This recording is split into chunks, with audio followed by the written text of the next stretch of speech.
Մեր շրջանում սիրված ու տարածված հատապտուղներից է ազնվամորին, այն կարելի է հանդիպել գրեթե յուրաքանչյուր տան բակում, որտեղ բարենպաստ պայմաններում աճում է առանց հատուկ խնամքի, էկոլոգիապես մաքուր, անուշահամ ու պուրավետ այս հատապտուղը ամռան ամիսներին դառնում է բազմաթիվ ընտանիքների սեղանի անբաժանելի մասը։ Այս տարվա մալինան շատ լավ է, ես օրինակ շատ գոհ եմ, դիաշեն ճղլավ բեռնել է, մալինան ինքը իր մովը կալցի է, երկաթ է, այրան ցագավության դեպքում է լավ մալինան շատ օգտավետ, իրեն տերևներեն հետ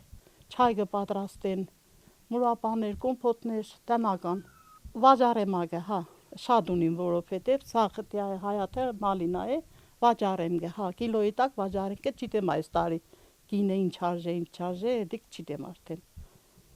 Ազնվամորին ոչ միայն համեղ եւ այլև լայն կիրառություն ունի, դրանից պատրաստում են կոմպոտներ, մուրաբաներ, ջեմեր եւ ջրեր, իսկ թարմ վիճակում այն հաճախ օգտագործվում է նաեւ տարբեր աղանդերների պատրաստման համար։ Տնական պայմաններում պատրաստված ազնվամորու մթերքները պահպանվում են նաեւ ձմռան ամիսներին, ամառվա համն ու բույրը փոխանցելով ցուրտ եղանակին։ Մեր տարածաշրջանը հարուստ է համեղ ազնվամորիով, ազնվամորից պատրաստում են մուրաբաներ, կոմպոտներ, ջեմեր։ Փոքրուց մայրիկս մեզ տալիս էր մալինայի մուրաբայով թեյ, այդ ավանդույթը հիմա պահպանվել է, ես իմ երեխաներին երբ ջեմում են տալիս են մուրաբայով թեյ, սակայն մենք գիտենք, որ թարմ վիճակում այն ավելի օգտակար է, քանի որ պահպանվում են օգտակար հատկությունները։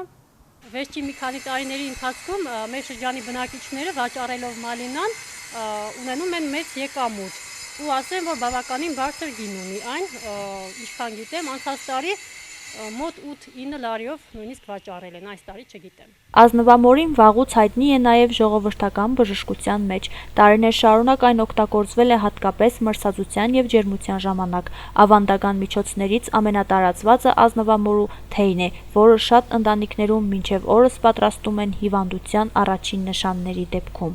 Այսպիսով փոքրիկ ու բուրավետ հատապտուղը մեր շրջանում շարունակում է մնալ ոչ միայն սիրելի մթերք, այլև առօրյայում լայնորեն օգտագործվող բնական ու օգտակար մթերք։